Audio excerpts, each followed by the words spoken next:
I don't think this is going to be a small deal, but Mark Cuban, as is his wont in protection of these people that he cares about, the owners, and a sport he cares about, because I imagine Mark Cuban right now is sort of frustrated. All the money in the world, I understand. But he loved that thing in a way he didn't love anything else. It was his identity, and he can be Shark Tank and everything else, but they trade Luka, and he doesn't have any control over that. Like, whatever his dreams were to own the toy that was the Dallas Mavericks, he exceeded them, but now he's old, and basketball hasn't left him behind, but the Dallas Mavericks and his identity make it so that he's the first one out on behalf of the owners to question 7 months of investigation by Pablo Torre, and begins with, if you'd taken the time. These rich people are burying media because they've got all the money in the world, and Pablo took 7 months of time to establish what Mark Cuban says he couldn't establish, that Ballmer didn't know.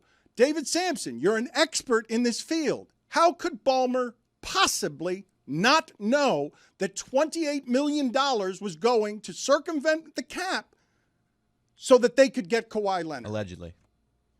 So a couple of things. When we were sitting in that room with Pablo, Amin, El Hassan, and myself, when we did the show, Pablo didn't tell us what the show was, didn't tell us what was going on. There were documents, and all of a sudden, live, we are looking at these documents, and it's all there. And Mark Cuban may or may not have watched the episode. Certainly, judging by his tweet, he had not. He had only watched the 4-minute clip on Twitter along with the other 25 million people.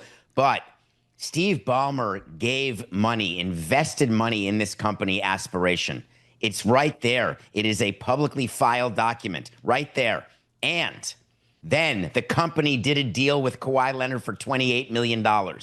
Can you imagine Kawhi Leonard getting $28 million to endorse anything, but a company that already was giving money to Leonardo DiCaprio and Drake and Orlando Bloom and Cindy Crawford and Kaya Gerber, on and on and on. Robert Downey Jr., for crying out loud, did a commercial, and all of them made a tiny percentage of Kawhi Leonard?